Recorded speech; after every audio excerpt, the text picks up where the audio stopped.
കേരളത്തിൽ കാത്തലിക സഭ, അതായത് ചങ്ങനാശ്ശേരി അതിരൂപത, അതിൻ്റെ സീനിയർ ബിഷപ്പായ ബിഷപ്പ് തറൈ അദ്ദേഹം FCRയെ പറ്റി പറയുന്നുണ്ട്. അതായത് പുതിയ കേന്ദ്ര സർക്കാർ പാർലമെൻറ്റിൽ അവതരിപ്പിച്ച FCRയുടെ പുതിയ സ്ട്രക്ചർ അനുസരിച്ച് എന്തൊക്കെ പ്രശ്നങ്ങളാണ് കാത്തലിക് സഭ നേരിടാൻ പോകുന്നത് ഒന്ന്. അതേപോലെ തന്നെ ഓർത്തഡോക്സ് സഭ അതിൻ്റെ അധ്യക്ഷൻ കാത്തലിക് ബാവ ഇതിനെപ്പറ്റി പറയുന്നുണ്ട്. അപ്പോൾ അതുമായി ബന്ധപ്പെട്ട് BJPയുടെ പാലായിൽ മത്സരിക്കുന്ന ഷോൺ ജോർജ് ഒരു സ്റ്റേറ്റ്മെൻറ്റ് കൊടുത്തു. അപ്പോൾ ആ സ്റ്റേറ്റ്മെൻറ്റുമായിട്ട് പറയുന്നത് കേരളത്തിലെ കാത്തലിക് സഭയും ക്രൈസ്തവ സഭകളെ അല്ല ഇത് ബാധിച്ചിരിക്കുന്നത്. അതായത് മണിപ്പൂരുമായി ബന്ധപ്പെട്ട് അതേപോലെ തന്നെ ഇന്ത്യക്കെതിരെ പല പ്രശ്നങ്ങളൊക്കെ ഉണ്ടാക്കാൻ ശ്രമിക്കുന്ന അതായത് ആൻറ്റി ഇന്ത്യൻ ഗ്രൂപ്പുകൾ, അതായത് എസ്പെഷ്യലി എന്ന് പറയുന്നത് മുസ്ലിം സംഘടനകൾ, അദ്ദേഹം അതിനെപ്പറ്റിയല്ല കോട്ട് ചെയ്യുന്നത്. പ്രധാനമായിട്ടും കോട്ട് ചെയ്യുന്നത് മണിപ്പൂർ ഇഷ്യൂമായിട്ട് ബന്ധപ്പെട്ടാണ്. അപ്പോൾ അതിനെപ്പറ്റി ഞാൻ പറയാം എന്താണ് മണിപ്പൂരിൽ നടന്നത്. ആദ്യത്തെ ഒരു കാര്യം പറയാം. നിങ്ങൾ മണിപ്പൂർ ഇഷ്യൂമായി ബന്ധപ്പെട്ട് 7-8ഓളം അതിനകത്ത് 8ഓളം പേരുണ്ട്, 9ഓളം പേരുണ്ട്, ഉക്രൈൻകാരുണ്ട്, അമേരിക്കൻ സിറ്റിസണുണ്ട്. മ്യാൻമാറുമായി ബന്ധപ്പെട്ട് അവർ ഏജൻസി, അതായത് സ്പൈ വർക്ക് നടത്തി, ഏജൻറ്റ് വർക്ക്, ആ സംഭവമാണ് ഇതിനെപ്പറ്റി പറയുന്നത്. അതുമായിട്ട് ബന്ധപ്പെട്ട് ഇന്ത്യക്കെതിരെയാണിത് നടത്തിയത് എന്നും പറഞ്ഞ് ഇവരെ അറസ്റ്റ് ചെയ്തു, കോടതിയിൽ ഹാജരാക്കി. എന്നിട്ട് നിങ്ങൾ അതിനെപ്പറ്റി ഫർദർ ഒരു വാക്കെങ്കിലും കേട്ടോ, പത്രങ്ങളിലെല്ലാം കേട്ടോ? ഇതുമായി ബന്ധപ്പെട്ട് ഞാൻ ഇന്ത്യയിലെ ഇൻ്റലിജൻസ് സംവിധാനത്തിൽ IBയുടെ സീനിയർ ഓഫീഷ്യൽസുമായിട്ട് ചോദിച്ചു, എന്താണ് സംഭവിച്ചത്, ആരാണിവ, എന്തിനാണ് ഇവർ ഈ ഇന്ത്യൻ പോലീസ്, അതായത് ഇന്ത്യയുടെ സെൻട്രൽ ഏജൻസി ഇവരെ അറസ്റ്റ് ചെയ്തത്? അപ്പോൾ അതിൻ്റെ അകത്തൊരു ഓഫീസർ എന്നോട് ചിരിച്ചോണ്ട് പറഞ്ഞൊരു കാര്യമുണ്ട്, അബദ്ധം പറ്റിപ്പോയി, അതാണ് സംഭവിച്ചത്. അതായത് ഇന്ത്യൻ പോലീസിന്, ഇന്ത്യൻ ഏജൻസിക്ക് അബദ്ധം പറ്റിപ്പോയി, അത് പത്രങ്ങളിൽ കൂടെ ലീക്കായി, ഇന്ത്യൻ മീഡിയയിൽ ഇതെടുത്തു. പിന്നീടാണ് ഇത് അറിയാൻ സാധിക്കുന്നത് ഇവരൊക്കെ ഇന്ത്യക്കെതിരെയല്ല പ്രവർത്തിച്ചത്, ഇവർ ചൈനയ്ക്കെതിരെ പ്രവർത്തിക്കാൻ വേണ്ടി വന്നവരാണ്. പക്ഷേ അവരെ കാൽക്കുലേഷൻ തെറ്റിപ്പോയി, ഇന്ത്യക്കെതിരെയാണെന്നും പറഞ്ഞ് അറസ്റ്റ് ചെയ്തു, കോർട്ടിൽ ഹാജരാക്കി. രാത്രിക്ക് രാമായണം അമേരിക്കയുടെ Indian ambassador Sergio Gorr Indian വിദേശകാര്യ വകുപ്പ് മന്ത്രിയെയും അവരെയൊക്കെ കാണുന്നു. നിങ്ങൾ ശ്രദ്ധിക്കണം. പിന്നെ നിങ്ങൾ ഇതിനെപ്പറ്റി ഒരു അക്ഷരം കേട്ടോ? ഇതാണ് ഷോൺ ജോർജിനറിയാത്ത ചില കാര്യങ്ങളൊക്കെ ഈ അണ്ടർ കറൻസ് ഇങ്ങനെ നടന്നുകൊണ്ടിരിക്കും. അബദ്ധം പറ്റിയതാണ്. കാരണം അവർ വന്നത് ബേസിക്കലി ഇന്ത്യക്കെതിരെ ഒന്നുമല്ല, അവർ ചൈനയ്ക്കെതിരെയും ചൈനയുടെ പ്രസൻസ് ഈ മ്യാൻമാറിൽ വളരെ ശക്തമായിട്ട് പോകുന്നു. അതിനെതിരെ പഠിക്കാനും ചൈനയ്ക്കെതിരെ ഉപയോഗിക്കാൻ വേണ്ടി വന്ന സംഭവങ്ങളാണ് ഉക്രൈൻ. കാരണം അമേരിക്ക ഗ്ലോബലായിട്ട് ഇതേപോലെയുള്ള സംഭവങ്ങളൊക്കെ ചെയ്യുന്നവരാണ്. അതിൻ്റെ അകത്ത് അബദ്ധം പറ്റി ഇന്ത്യൻ ഏജൻസികൾ ഇവരെ അറസ്റ്റ് ചെയ്യുന്നു. ഇതിനെപ്പറ്റി ഫർദർ ഒന്നും കേൾക്കുന്നില്ല. ഞാൻ അറിയാൻ സാധിച്ചു ഇവർ രാത്രിക്ക് രാമായണം തന്നെ ഇന്ത്യയിൽ നിന്ന് അവർ പോയി, അത്രയേ ഉള്ളൂ. അതേപോലെ തന്നെ നിങ്ങൾ കേട്ട് കാണും, മഹാരാഷ്ട്രയിൽ ഇതേപോലെ 2 അമേരിക്കക്കാരെ അറസ്റ്റ് ചെയ്തു. പിന്നീട് അവരെ അവിടെ പോയി. ഇതിനെപ്പറ്റി ഇന്ന് വരെ നിങ്ങൾ കേട്ടിട്ടുള്ളൂ. പിന്നീട് അവരെ കൂടെ പോയി, പിന്നീട് അവർ അന്ന് തന്നെ രാത്രി അവിടുന്ന് പോയി. ഇതേ ഉള്ളൂ സംഭവം. ഒരു കാര്യം ഞാൻ പറയാം, അമേരിക്ക ഇന്ത്യക്കെതിരെ ഇതേപോലെയുള്ള ആക്ടിവിറ്റീസും പരിപാടികളും അവർ ചെയ്യുവാണെങ്കിൽ ചെയ്യും. അത് ചെയ്യുവാണെങ്കിൽ അത് വളരെ കൃത്യമായിട്ട് പറഞ്ഞുകൊണ്ട് തന്നെ ചെയ്യുന്നത്. അതവർക്ക് ചെയ്യാനും അറിയാം. കാരണം അങ്ങനെയാണ് അവരുടെ ഏജൻസി, അമേരിക്കൻ ഡിപ്ലോമസി, അവരുടെ സ്പൈ ഏജൻസികൾ ഗ്ലോബലായിട്ട് അങ്ങനെ അത് വർക്ക് ചെയ്യുന്നത്. പക്ഷേ ഇന്ത്യ അവരവരുടെ സൗഹൃദ അലയൻസ് പാർട്ട്ണറാണ്. അവർ ഉറപ്പായിട്ടും ചൈനയ്ക്കെതിരെയും മറ്റുള്ള രാജ്യങ്ങൾക്കൊക്കെ എതിരെ ചെയ്യാം. ഞാൻ അതിലോട്ട് പോകുന്നില്ല. അതിനകത്ത് ഷോൺ ജോർജിന് പറ്റിയ ചെറിയ മിസ്റ്റേക്ക് മാത്രമാണ്. ഇനി രണ്ടാമതൊരു പോയിന്റ്, FCRയുമായിട്ട് ബന്ധപ്പെട്ട് ഒരു കാര്യം ഞാൻ പറയാം. ഇതുമായി ബന്ധപ്പെട്ട് ഏറ്റവും കൂടുതൽ ഇനിഷ്യൽ സ്റ്റേജിൽ അടി കിട്ടാൻ പോകുന്നത് തിരുവല്ല ബേസ്ഡ് ആയിട്ടുള്ള ബിലീവേഴ്സ് ചർച്ചിനാണ്. കാരണം ഈ ബില്ലിനകത്ത്, അതായത് വെളിയിൽ നിന്നും പണം കൊണ്ടുവന്നിട്ട് ആ പണം എവിടൊക്കെയാണ് ഇൻവെസ്റ്റ് ചെയ്തിരിക്കുന്നത്, അതായത് ഭൂമി വാങ്ങിച്ചിരിക്കുന്നത്, സ്ഥലം വാങ്ങി ഇഷ്ടം പോലെ, ഏകദേശം എൻ്റെ ഒരു എസ്റ്റിമേഷൻ അനുസരിച്ച് തിരുവല്ല ബേസ്ഡ് ബിലീവേഴ്സ് ചർച്ചിന്, അതായത് ഗോസ്പൽ ഫോർ ഏഷ്യ, പിന്നീട് അതിൻ്റെ പേര് മാറ്റി, അമേരിക്കയിൽ ഇവർക്കെതിരെ കേസുണ്ടായിരുന്നു. ആ കേസ് ഇവർ പരാജയപ്പെട്ടു. ടെക്സാസിൽ ആ കേസ് ഞാൻ റിപ്പോർട്ട് ചെയ്യാൻ പോയിട്ടുണ്ട്. ഞാനാണ് ബിലീവേഴ്സ് ചർച്ചിൻ്റെ ഈ പറയുന്ന മാഫിയ പരിപാടികളും പണം തട്ടിപ്പും വെട്ടിപ്പൊക്കെ ഞാനാണ് പുറത്തു കൊണ്ടുവന്നത്. അതാണ് ഞാൻ തന്നെയാണ് അമേരിക്കൻ കോടതിയിലെ GFA ഗോസ്പൽ ഫോർ ഏഷ്യ അവരുടെ വെട്ടിപ്പിനെതിരെ ആ കോർട്ടിൽ അവിടുത്തെ ഒരാൾ ആവശ്യപ്പെട്ടിട്ട് ഞാനാണ് അവർക്ക് ഈ പറയുന്ന ഡോക്യുമെൻറ്റ്സ് മുഴുവനും കൊടുക്കുന്നത്. ഇന്ത്യയിൽ ഇവർക്ക് എവിടെയൊക്കെയാണ് പ്രോപ്പർട്ടി വാങ്ങിയിരിക്കുന്നത്. ആദ്യം വീണ്ടും പറയാം, KP യോഹന്നാൻ ഇനിഷ്യലി ഒരു കുഴപ്പമില്ല ഇല്ലാത്ത മനുഷ്യനായിരുന്നു. പിന്നീട് ഇയാൾ മാറി സ്വന്തം സഭ പിന്നെ പ്രോപ്പർട്ടിയിൽ മാത്രമായ താല്പര്യം. അമേരിക്കയിൽ നിന്ന് $multi-billion ഇയാൾ വെട്ടിച്ചുകൊണ്ട് വന്ന് ഇവിടെ മുഴുവൻ സ്ഥലവും മേടിച്ച് മെഡിക്കൽ കോളേജ് തുടങ്ങുന്നു, അതും തുടങ്ങുന്നു, ഇത് തുടങ്ങുന്നു. ഇന്ത്യൻ ഞാൻ നേരത്തെ ഒരു വാക്ക് സൂചിപ്പിച്ച പോലെ ഏകദേശം 12,000 കോടിക്കപ്പുറം അസസ്മെൻ്റ് അനുസരിച്ച് അവർക്ക് അസറ്റുകളുണ്ട്. ഡൽഹിയിലുണ്ട്, ബോംബെയിലുണ്ട്, മുംബൈയിലുണ്ട്, കാൽക്കട്ടയിലുണ്ട്, ഇന്ത്യയുടെ എല്ലാ സിറ്റികളിലും, ചെന്നൈയിലുണ്ട്, ബാംഗ്ലൂരുണ്ട്. ഇവർക്ക് ഇഷ്ടം പോലെ പ്രോപ്പർട്ടിയുണ്ട്. അതായത് പ്രോപ്പർട്ടി അങ്ങനെ മേടിച്ച് കൂട്ടി. നിങ്ങൾക്കറിയാം ചെറുവള്ളി എസ്റ്റേറ്റ്, തിരുവല്ലയുടെ ഒരു ഭാഗം മുഴുവൻ അവരുടെ കയ്യിലാണ്. അപ്പോൾ ഈ കിടക്കുന്ന അസറ്റുകൾ, അതായത് അവിടുന്ന് ഈ പണം കൊണ്ടുവന്ന് അമേരിക്കൻ കോടതി വരെ ശിക്ഷിച്ച ആളാണ് KP യോഹന്നാൻ. അതുകൊണ്ട് അതിൻ്റെ പേരിലാണ് ഇതിൻ്റെ FCRA എല്ലാം ക്യാൻസൽ ചെയ്തു പോകുന്നത്. പക്ക മാഫിയായും തട്ടിപ്പും പരിപാടിയായിരുന്നു അയാൾ നടത്തിക്കൊണ്ടിരുന്നത്. അപ്പോൾ ഈ സ്ഥലങ്ങളും ഏറ്റെടുക്കാനുള്ള പോസിബിലിറ്റി ഈ ബില്ലിനകത്ത് പറയുന്നുണ്ട്. അത് തള്ളിക്കളയാൻ പറ്റത്തില്ല.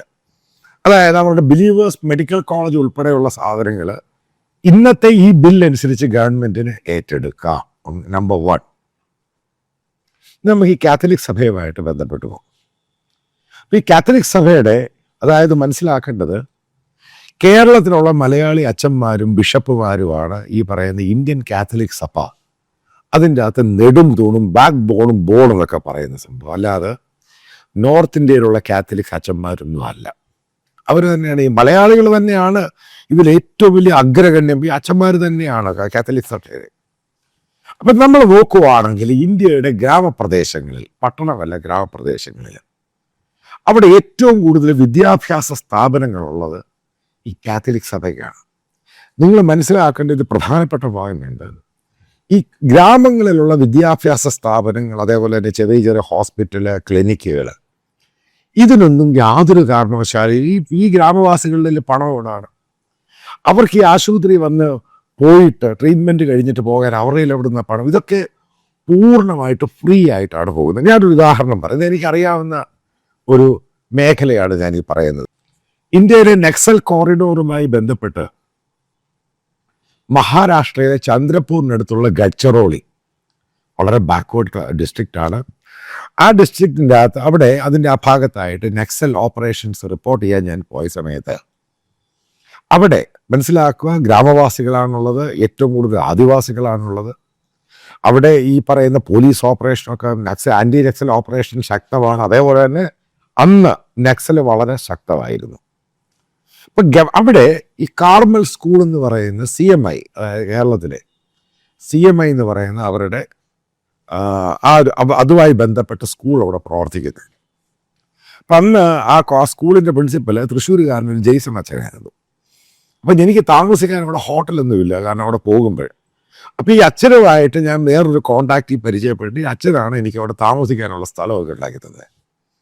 അപ്പോൾ അന്ന് സംസാരിച്ച് കഴിഞ്ഞപ്പോൾ അന്നുള്ള ഗവൺമെൻറ്, കേന്ദ്ര ഗവൺമെൻറ്, അവർ ഈ സ്കൂളിനോട് പറഞ്ഞിട്ടുണ്ട് ഈ പറയുന്ന കുട്ടികളുടെ കയ്യിൽ നിന്നും, അതായത് നക്സലൈറ്റിൻ്റെ മക്കൾ അവിടെ പഠിക്കുന്നുണ്ട്, അപ്പോൾ അവരെ അവിടെ പഠിപ്പിക്കണം. കാരണം ഫ്യൂച്ചറിൽ അവർ നക്സലാവരുത്. അപ്പോൾ അവർക്ക് ആഹാരം കൊടുക്കണം. അവിടെ സ്കൂളിൽ പഠിപ്പിക്കുന്നുണ്ട്. അതായത് ഈ ആദിവാസികൾക്ക് വേണ്ടി ഈ കേന്ദ്ര സർക്കാരും ഈ സ്റ്റേറ്റ് ഗവൺമെൻറ് ആശ്രം സ്കൂളുകളാണ് ഏറ്റവും കൂടുതൽ കൊണ്ടുവരുന്നത്. അത് ഈ ഗവൺമെൻറ് റണ്ണിങ് ആണ്. ഇതിനകത്ത് ആ ഒരു ഉത്തരവാദിത്വമില്ല. ആൾക്കാർ കുറച്ച് ഗവൺമെൻറ് ഉദ്യോഗസ്ഥന്മാർ പണം അടിച്ച് മാറ്റുന്ന സംഭവമാണ് ഈ ആശ്രം സ്കൂൾ എന്ന് പറയുന്നത്. പിന്നെ അത് കഴിഞ്ഞിട്ട് RSS പലയിടത്ത് സ്കൂൾ കൊണ്ടുവന്നു, അതും എല്ലാം പൊളിഞ്ഞു. ഇത് ആദ്യം മനസ്സിലാക്കേണ്ട ഒരു പോയിന്റ് ഉണ്ട്. നിങ്ങൾ ഈ ചാരിറ്റി ചെയ്യുക എന്ന് പറയുന്നത്, അതേപോലെ ഇതേപോലെയുള്ള സ്ഥലങ്ങളിൽ അവിടെയൊക്കെ മലേറിയ പിടിച്ചു കഴിഞ്ഞ ഒരു ഗ്രാമം മുഴുവൻ ഒരുമിച്ചാണ് മരിച്ചു പോകുന്നത്. വെള്ളപ്പൊക്കം വന്നാൽ മുഴുവൻ അങ്ങ് വെള്ളം പോകും. അത് ഒറ്റപ്പെട്ടു പോകുക പ്രദേശങ്ങൾ മുഴുവൻ. അവിടെയൊക്കെ ഈ ക്രിസ്ത്യൻ മിഷണറിമാർക്ക് എത്താൻ പറ്റത്തുള്ളൂ. അല്ലാതെ ഈ വിടുവാത്തരോ ഈ പറയുന്ന സംഘപരിവാറുകാരനൊക്കെ അവിടെ വരുന്ന 2 ദിവസം കഴിയുന്ന അവൻ തിരിച്ചങ്ങ് ഓടും. കാരണം ഇതൊരു പരീക്ഷണമാണ്. അല്ലാതെ ഇത് ചെറിയ തമാശയൊന്നും അല്ല. ഈ റിയൽ ചാരിറ്റി എന്ന് പറയാം. ആൾക്കാരുടെ കുറച്ച് പണം മേടിച്ചിട്ട് ഒരാൾക്കൊരു ട്രീറ്റ്മെൻറ്റ് കൊടുക്കുന്ന പോലൊന്നും അല്ല യഥാർത്ഥ ചാരിറ്റി എന്ന് പറയുന്നത്. അതായത് ഇതേപോലെയുള്ള വർക്കുകൾ. അതേപോലെ നിങ്ങൾ ശ്രദ്ധിച്ചോണം, ഇന്ത്യയിൽ ഇത്രമാത്രം നിങ്ങൾക്കറിയാം പല ആൾക്കാരും ഭിക്ഷക്കാർ, ഓർമ്മയില്ലാത്തവർ, അങ്ങനെയുള്ളവരൊക്കെ പോകുന്നുണ്ട്. ഞാൻ ഈ അച്ഛൻ്റെ കാര്യം കംപ്ലീറ്റ് ചെയ്തിട്ട് ആ ടോപ്പിക്കിലോട്ട് വരാം. അപ്പം ഗവൺമെൻറ്റാണ് പറയുന്നത് നിങ്ങൾ ഈ സ്കൂൾ നടത്തണം. അപ്പം അതിനു വേണ്ടിയുള്ള സാമ്പത്തിക സഹായം, കാരണം പ്രൈവറ്റ് സ്കൂളാണ്. അപ്പം ഗവൺമെൻറ് പറയുവാണ് അതിനുള്ള അവരുടെ ആഹാരം, കുട്ടികളുടെ ആഹാരം പോലും, അതായത് ആശ്രം ഈ പറയുന്ന നക്സലൈറ്റിൻ്റെ ആദിവാസി കുട്ടികളുടെ ആഹാരം പോലും ഗവൺമെൻറ് അവിടുത്തെ കലക്ട്രേറ്റ് സ്പെസിഫിക് എമൗണ്ട് ആ സ്കൂളിന് കൊടുക്കുന്നുണ്ട്. അപ്പോൾ ഈ സ്കൂൾ ഉണ്ടാക്കിയ കേരളത്തിൽ നിന്ന് പണം പോയിട്ട് മറ്റുള്ളത് പുറത്തുനിന്ന് പണം വരുന്നുണ്ട്, അതായത് ഈ കുട്ടികളെ പഠിപ്പിക്കാൻ. ഇനി വേറൊരു കാര്യം പറയട്ടെ, കാത്തലിക് സഭയായിട്ട് അച്ഛന്മാർ, ഒരു സീനിയർ കാത്തലിക് അച്ഛൻ, അതായത് നോർത്ത് ഈസ്റ്റ് വർക്ക് ചെയ്യുന്ന അച്ഛനാണ്. അപ്പം അദ്ദേഹത്തെ ഞാൻ ഡൽഹി വെച്ച് ഇങ്ങനെ കണ്ടു കഴിഞ്ഞപ്പോഴേ ഈ ബില്ലുമൊക്കെ ബന്ധപ്പെട്ട് സംസാരിക്കുന്ന സമയത്ത് എൻ്റെ ഒരു സുഹൃത്താണ്. അപ്പോൾ അച്ഛനോട് സംസാരിച്ചപ്പോഴേ അച്ഛൻ പറഞ്ഞൊരു സംഭവമുണ്ട്.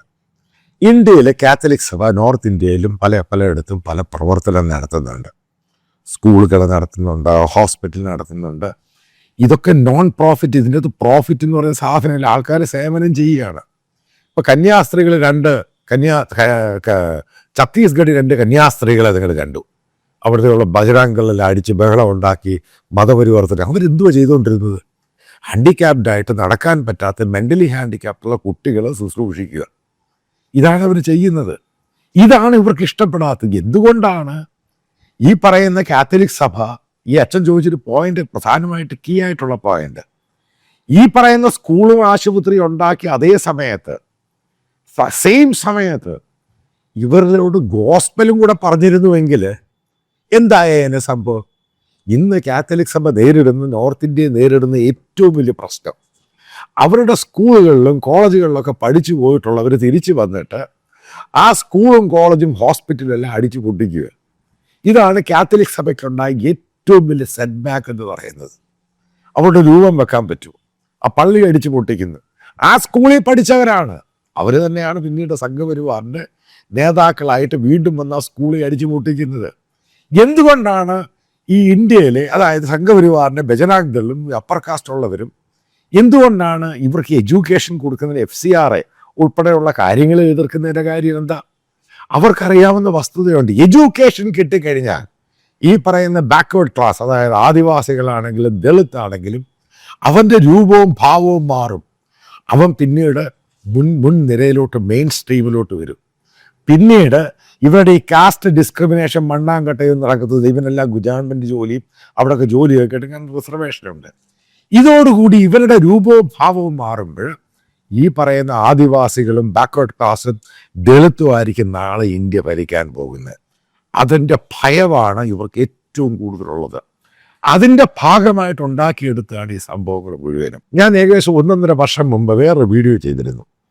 അറിയാം നിങ്ങൾക്ക്, സംഘപരിവാറിൻ്റെ ഓർഗനൈസർ പത്രത്തിനകത്ത് ഒരു ആർട്ടിക്കിൾ വന്നു, ഇന്ത്യയിൽ ഏറ്റവും കൂടുതൽ പ്രോപ്പർട്ടി ഉള്ളത് കാത്തലിക് സഭയ്ക്കാണ്. അതിന് ഞാൻ വിശദീകരണം കൊടുത്തിട്ട് എന്തുകൊണ്ടാണ് കാത്തലിക് സഭയ്ക്ക് ഇത്രയും പ്രോപ്പർട്ടി ഉണ്ടാകാനുണ്ടായ കാരണം അന്നത്തെ ലപ്രസി എന്ന് പറഞ്ഞ ആ സംഭവത്തെ എതിർക്കാൻ ഇന്ത്യയിലെ മിഷണറിമാർക്ക് മാത്രമേ കഴിഞ്ഞിട്ടുള്ളൂ. ഇവർക്ക് റീഹാബിലിറ്റേറ്റ് ചെയ്യാനും ഒരു സാനിറ്റോറിയം ഉണ്ടാക്കാൻ ബ്രിട്ടീഷുകാർ സ്ഥലം കൊടുത്തു. കാരണം അങ്ങനെയാണ് ഇന്ത്യയിലെ ലപ്രസിയും ഈ പേഷ്യൻസിനെ ട്രീറ്റ് ചെയ്യുന്നതും ആൾക്കാരെ ഇവരിൽ ജനങ്ങളിൽ നിന്ന് മാറ്റിയതും. കാരണം ഹിന്ദു മിത്തോളജി അനുസരിച്ച് ലെപ്രസി എന്ന് പറയുന്നത്, അതായത് ഒരാൾ കേഴ്സ്, ശപിക്കപ്പെട്ടവന് ഈ വരുന്നത്. കാരണം ലെപ്രസി വന്നു കഴിഞ്ഞാൽ ഇന്ത്യൻ കമ്മ്യൂണിറ്റിക്കകത്ത് ഈ സംഭവം കയറ്റാറില്ല. ഇന്ത്യ എന്ന് പറയുന്നത് ഈ പറയുന്ന വലിയ സംഭവമാണെന്നൊക്കെ പറയുവാണെങ്കിലും ഒരർത്ഥത്തിൽ ഡാർക്ക് കോണ്ടിനെൻ്റ് ആയിരുന്നു ഇന്ത്യ. ഒരു ഗ്രാജുവലായിട്ടുള്ള പ്രോസസ്സിലാണ് എഡ്യൂക്കേഷനിലും മറ്റുള്ള ഹെൽത്തിലുമൊക്കെ മാറിക്കൊണ്ടിരിക്കും. മാറ്റം പൂർണ്ണമായിട്ടുണ്ടാകാൻ മാറിക്കൊണ്ടിരിക്കുകയാണ്. അപ്പോൾ ഈ പറയുന്ന ഈ സംഭവം ഇത്രമാത്രം പ്രോപ്പർട്ടി കാത്തലിക് സഭയ്ക്കുണ്ട്. ഇവരുടെ ധാരണ ഇതൊക്കെ FCRAയിൽ ഉണ്ടായത്, അങ്ങനെയല്ല ഉണ്ടായതല്ല. പക്ഷേ FCRA ഇവർക്ക്, പക്ഷേ ഗവൺമെൻറ്റിനെ സംബന്ധിച്ചിടത്തോളം നിങ്ങൾക്കറിയാം എങ്ങനെയാണ് ഗവൺമെൻറ് ഇത് ഡീൽ ചെയ്യുന്നത്. പല കേസുകളും അങ്ങ് ഏറ്റങ്ങ് എടുക്കും, പിന്നീട് ഇത് കോർട്ടിലങ്ങ് വല്ലാത്ത രീതിയിൽ ചലഞ്ച് ചെയ്ത് കോടതിയിൽ പോകുന്നു, ഹൈക്കോടതിയിൽ പോകുന്നു, സുപ്രീം കോടതിയിൽ പോകുന്നു, വാദപ്രതിവാദങ്ങളുണ്ടാകും. അത് കഴിയുമ്പോഴത്തേക്ക് ഏകദേശം 10, 15, 20 വർഷം കഴിയും. 20 വർഷം കഴിയുമ്പോഴത്തേക്ക് ഈ പ്രോപ്പർട്ടിയായിട്ട് കാത്തലിക് സഭയുടെ പ്രോപ്പർട്ടിക്ക് ചോദ്യചിഹ്നം ഉണ്ടാകും. ഇതാണ് ഇഷ്യൂ. അവർക്കിത് ഡിസ്പ്യൂട്ടഡ് പ്രോപ്പർട്ടി ആകണം. പിന്നെ പല ആൾക്കാരും മീഡിയേറ്റേഴ്സ്, അതായത് ലോക്കലി അവരുടെ നാഷണൽ മീഡിയേറ്റേഴ്സൊക്കെ ഇടപെടും.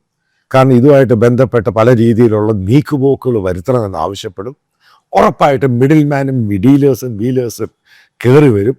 ഈ ഒരു കൂട്ടരെ കൊണ്ട്, അതായത് കാത്തലിക് സഭയെ BJPക്കും സംഘപരിവാറിനും അനുകൂലമാക്കി മാറ്റുക. അതിനിടയ്ക്ക് കേരളത്തിലെ കാത്തലിക് സഭയുടെ ഒരു ഡിമാൻഡാണ് ഏറ്റവും തമാശ എന്ന് പറയുന്നത്. അതായത് ഇന്ത്യയിലെ ഈ സിംഹവാലൻ കുരങ്ങൻ അതിന് വംശനാശം നേരിടുന്നൊരു സംഭവമാണ്. അതേപോലെ മൈക്രോ മൈനോറിറ്റി ആക്കണമെന്ന്. എന്താണ് ഈ മൈക്രോ മൈനോറിറ്റി എന്ന് പറയുന്നത്? അതായത് 1950 സ്വാതന്ത്ര്യത്തിന് മുമ്പ് ഇന്ത്യയിൽ ഉണ്ടായിരുന്ന ക്രിസ്ത്യാനികളെ മാത്രമേ ക്രിസ്ത്യാനികളായിട്ട് അവർ അംഗീകരിക്കുന്നുള്ളൂ, ബാക്കിയുള്ളവർ ക്രിസ്ത്യാനികളല്ല. ഇതാണ് ഈ മൈക്രോ മൈനോറിറ്റിയുടെ പ്രാഥമികത എന്ന് പറയുന്നത്. അതായത് തലമുറയായിട്ട് വരണം, DNA ഉൾപ്പെടെ.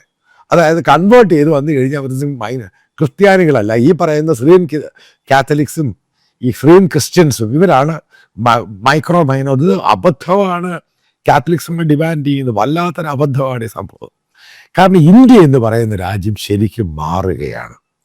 ആ മാറ്റത്തിനകത്ത് കാത്തലിക് സഭ ഭയങ്കരമായിട്ട് കോൺട്രിബ്യൂട്ട് ചെയ്തിരുന്നു. പക്ഷേ ഇന്ന് ആ കാത്തലിക് സഭയിൽ അച്ഛൻ പറഞ്ഞ പോലെ ഇവർക്കൊന്നും ഗോസ്പൽ പറയുവാൻ, അതായത് ഇവരോട് എന്താണ് ബൈബിൾ എന്ന് പറഞ്ഞു കൊടുക്കാൻ കാത്തലിക്സിലെ അച്ഛന്മാരും കന്യാസ്ത്രീകളും തയ്യാറായില്ല. അതായിരുന്നുവെങ്കിൽ ഈ പറയുന്ന ആളുകൾ, സ്കൂളുകളും ഈ പറയുന്ന പള്ളികളും ഈ ആശുപത്രികളും ഈ സംഘപരിവാറിൻ്റെ ആൾക്കാർ ഇത് പൊട്ടിക്കത്തില്ലായിരുന്നു. ഇത് ആദ്യം നിങ്ങളുടെ തലയ്ക്കകത്ത് അങ്ങിടുക. നിങ്ങൾ കാണിച്ച മണ്ടത്തരമാണ് ഇതിൻ്റെയൊക്കെ കാരണം. അവിടെയാണ് നമ്മൾ ഈ പറയുന്ന പ്രൊട്ടസ്റ്റൻ്റ് പെന്തക്കോസുകാരെ നമ്മൾ ബഹുമാനിക്കേണ്ടത്. അവർ ഗോസ്പൽ അല്ലാതെ ഒന്നും പറയത്തില്ല. പിന്നീടാണ് അവർ മറ്റുള്ള എഡ്യൂക്കേഷനിൽ ഹെൽത്തിലോട്ടൊക്കെ തിരിയുന്നത്. പ്രാഥമികമായിട്ട് ഇതിലോട്ടാണ് തിരിയുന്നത്, എന്നിട്ടാണ് ബാക്കിയുള്ള കാര്യങ്ങളിലോട്ട് അവർ പോകുന്നത്. അവിടെയാണ് നിങ്ങൾ മനസ്സിലാക്കേണ്ടത്. ഛത്തീസ്ഗഡിൽ 2 ദിവസം മുമ്പ് റായ്പൂരിൽ ഒരു റാലി നടന്നു. ആ റാലി അവർ ഈ പറയുന്ന ഈ മോശമായ തെറ്റായ ലോ ക്രിസ്ത്യാനികൾക്കെതിരെ ഉപയോഗിക്കുന്നതിനെതിരെയാണ് വലിയൊരു റാലി നടന്നത്. ഏകദേശം 10,000-15,000 പേര് പെട്ടെന്നുണ്ടായ റാലിക്ക് അത് പങ്കെടുത്തു. ഗവൺമെൻറ് പോലും ഞെട്ടിപ്പോയി. കാരണം റായ്പൂരിൽ തന്നെ ഇത്രയും പേരുണ്ടായോ, 10,000-15,000 പേര് പെട്ടെന്ന് എങ്ങനെ കൂടി? ഈ റാലിക്കകത്ത് കാത്തലിക് സഭ അത് ബോയ്ക്കോട്ട് ചെയ്തു. പ്രൊട്ടസ്റ്റന്റ് സഭ, അതായത് CNI, അവർ ബോയ്ക്കോട്ട് ചെയ്തു. പെന്തക്കോസുകാർ മാത്രം നടത്തിയ റാലിയാണ് റായ്പൂരിൽ. ആ റാലിയുടെ സക്സസ് എന്ന് പറയുന്ന 100% സക്സസ് റേറ്റാണ്. അപ്പം എന്താണ് അവർ അതായത് മനസ്സിലാക്കുക, ഇന്ത്യയിലെ ആദിവാസികളും ദളിറ്റ്സും തെരുവിലോട്ട് ഇറങ്ങി. തെരുവിലോട്ട് ആരെ ഇറക്കിയത്? ഈ ബജറാങ് ദളും RSSകാരും. ഇവർ തെരുവിൽ ഇറങ്ങിക്കഴിഞ്ഞാൽ, ഞാൻ ആ നേരത്തെ പല വീഡിയോയിൽ പറയുന്നുണ്ട്, ഇവർ തെരുവിൽ ഇറങ്ങിക്കഴിഞ്ഞാൽ മനസ്സിലാക്കുക അവർ തെരുവിൽ നിന്ന് പിന്നെ അകത്തോട്ട് പോകത്തില്ല. അതാണ് ലോകത്തെല്ലായിടത്തും പ്രതിഷേധം നടക്കുമ്പോൾ ഈ പ്രതിഷേധക്കാർ തെരുവിൽ വന്നു കഴിഞ്ഞാൽ, make it clear, they won't go back. അവർ തെരുവിൽ നിന്ന് അവരുടെ കാര്യം പിന്നെ നേടിയെടുക്കും. അതാണ് ലോകത്തെല്ലായിടത്തും പ്രതിഷേധങ്ങൾ നടന്നിട്ടുണ്ട്. ആ പ്രതിഷേധത്തിന് ഉണ്ടായിരിക്കുന്ന റിസൾട്ട് എന്ന് പറയുന്നത് അതാണ്. അതിലോട്ട് തള്ളിവിട്ടതാരാണ്? സംഘപരിവാറും ബജറാങ് ദളും RSSും. ഈ രീതിയിലാണ് കാര്യങ്ങൾ. ഞാൻ ഈ കൺക്ലൂഡ് ചെയ്തൊരു പാർട്ട് എന്ന് പറയുന്നത്, FCRAയുടെ പുതിയ നിയമം കാത്തലിക് സഭയ്ക്ക് ഇടിവെട്ടേറ്റ സംഭവം തന്നെയാണ്. കാരണം നിങ്ങളുടെ പ്രോപ്പർട്ടി ഗവൺമെൻറ്റിന് പല രീതിയിൽ നോട്ടീസ് തന്നിട്ട് അതിനെ ഡിസ്പ്യൂട്ടഡ് പ്രോപ്പർട്ടി ആക്കി മാറ്റാം. അത് ഏറ്റെടുക്കുക രണ്ടാമത്തെ കാര്യം. അത് ഗവൺമെൻറ് ഏറ്റെടുക്കുന്നൊരു നോട്ടീസിൽ കൂടെയൊക്കെ പറയുവാണ്. പിന്നീട് ഇത് ചലഞ്ച് ചെയ്യാൻ പോകുന്നു 10, 15, 20 കൊല്ലം. അതായത് കേരളത്തിലെ, ഇന്ത്യയിലെ കാത്തലിക് സഭയ്ക്ക് വരാൻ പോകുന്ന ദിവസങ്ങളിൽ കോടതിയുമായിട്ട് പോകേണ്ടി വരും. നിങ്ങളെല്ലാം കാത്തലിക് സഭ മനസ്സിലാക്കുക. ഈ ഷോൺ ജോർജ് പറഞ്ഞതും രാജീവ് ചന്ദ്രശേഖർ പറഞ്ഞതും ഈ BJP നേതാക്കൾ നിങ്ങളുടെ വോട്ട് തട്ടാൻ പറയുന്നൊന്നുമല്ല യാഥാർത്ഥ്യം. ഇന്ത്യയിലുള്ള സംഘപരിവാറിന് അവർക്കൊരു അജണ്ടയുണ്ട്.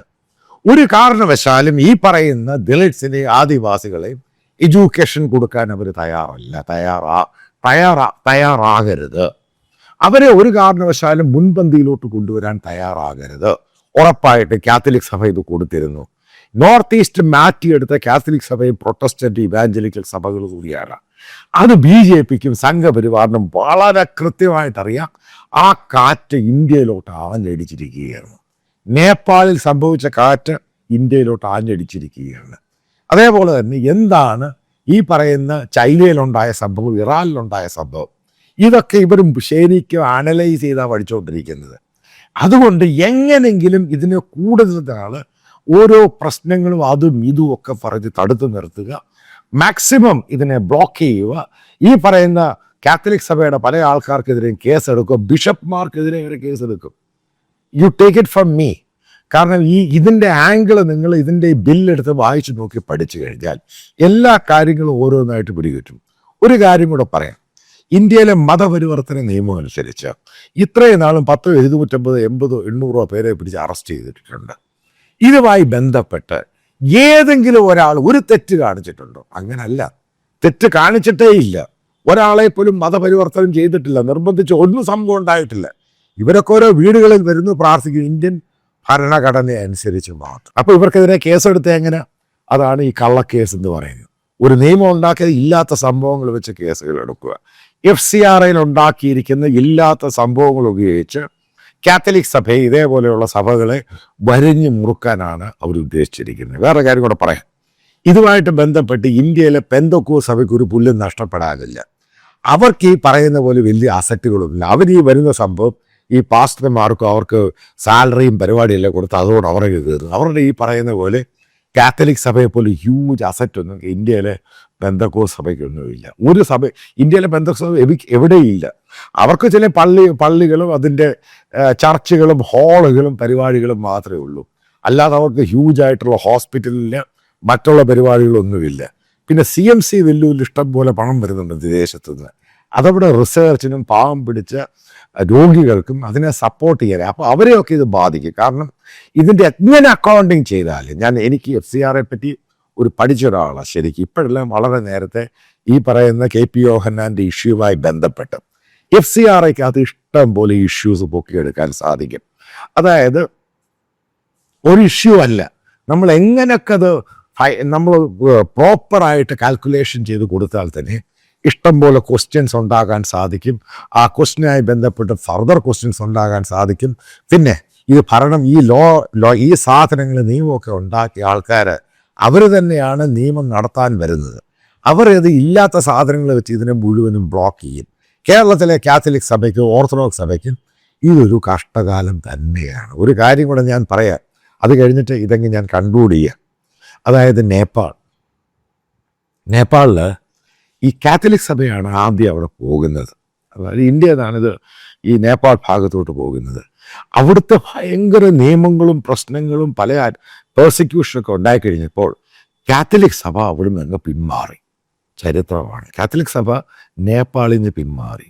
പിന്നീട് അവിടെ പോകുന്ന ഇവാഞ്ചലിക്കൽ സഭയാണ്. ഏറ്റവും പിന്നെ ആദ്യം പോകുന്നത് കേരളത്തിലുള്ള മാർത്തോമ സഭയാണ്. ഈ പറയുന്ന മാരാമൺ കൺവെൻഷനുമായി ബന്ധപ്പെട്ട മാർത്തോമ സഭയാണ്. അവരുടെ സുവിശേഷ സേവിക ഗ്രൂപ്പ് എന്ന് പറയുന്ന സംഭവമാണ് ഈ പറയുന്ന നേപ്പാളിൽ പോകുന്നത്. പിന്നീട് അവിടെ കേരളത്തിലെ പെന്തക്കോസ്ത് ഉപദേശിമാരാണ് അവിടെ കയറിയത് ആദ്യം. പിന്നീട് അവിടെ കൊറിയൻസ് വരുന്നു, അമേരിക്കൻസ് വരുന്നു. ഇതാണുണ്ടായത്. അതായത് ഈ പറയുന്ന കാത്തലിക് സഭ ഫെയിലിയറായ സ്ഥലത്താണ് പെന്തക്കോസ്ത് സഭ, അതേപോലെ കേരളത്തിലെ ഇവാഞ്ചലിക്കൽ സഭ അവിടെ സക്സസ് റേറ്റ് ഉണ്ടാക്കിയത് ഈ പറയുന്ന നേപ്പാളിൽ നിന്ന് ഏറ്റവും കൂടുതൽ അമ്പലങ്ങളെക്കാളും ഏറ്റവും കൂടുതലുള്ളത് അവിടെ ക്രിസ്ത്യൻ ആരാധനാലയങ്ങളാണ്. അതിൻ്റെ കാരണക്കാരാര്? ബേസിക്കലി അതിനുമായിട്ട് ബന്ധപ്പെട്ട് ഇഷ്ടംപോലെ സ്റ്റഡീസ് കടന്നു വന്നിരിക്കുന്നുണ്ട്. ഇതിനെപ്പറ്റിയൊക്കെ നിങ്ങൾക്ക് നേപ്പാളിൽ പോയി അറിയാവുന്നവരോട് ചോദിച്ചൊക്കെ മനസ്സിലാക്കാം.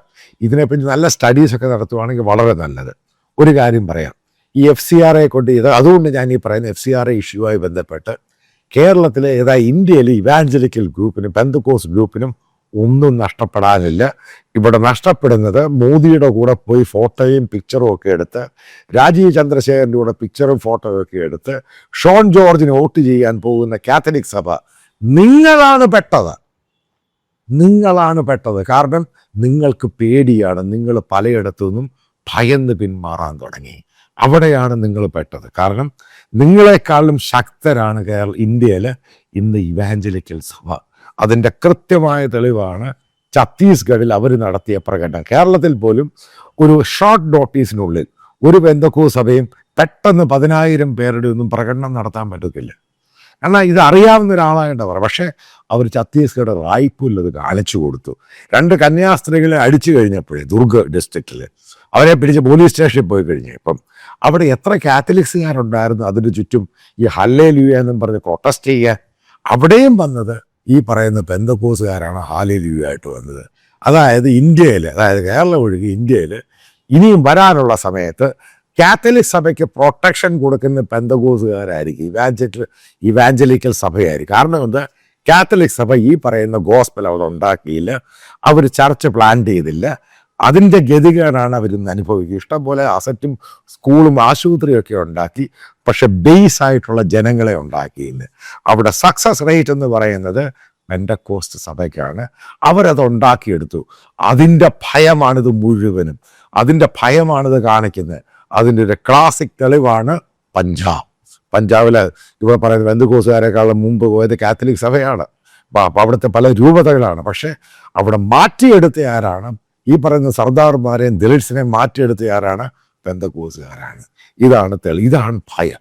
ആ ഭയം എന്ന് പറയുന്നത് ഈ സംഘപരിവാറിൻ്റെ RSSൻ്റെ BJP നേതാക്കളുടെ ഭയം എന്ന് പറയുന്നത് ഇന്ത്യ എന്ന് പറഞ്ഞ രാജ്യം മാറുകയാണ്. ഞാൻ നേരത്തെ ഒരു വീഡിയോയിൽ പറഞ്ഞ പോലെ 2047 ഹിന്ദു വിശ്വാസികൾ എന്ന് പറയുന്നത് അവരുടെ എണ്ണം 50% താഴും. അതാണ് ഇവർക്ക് പേടി. അങ്ങനെ വന്നു കഴിഞ്ഞാൽ ഇന്ത്യയിലെ ലോവർ കാസ്റ്റ് ആയിരിക്കും ഇന്ത്യ ഭരിക്കാൻ പോകുന്നത്. ആ ഭയമാണ് ഇതിനെല്ലാം ഉണ്ട്. അതിൻ്റെ ഭയത്തിൻ്റെ പേരിലാണ് ഇവർ കാത്തലിക് സഭയെ ടാർഗറ്റ് ചെയ്യുന്നത്. ഇതാണ് ഈ FCRA ആയി ബന്ധപ്പെട്ട് എൻ്റെ ഒരു അനലിറ്റിക്സ്.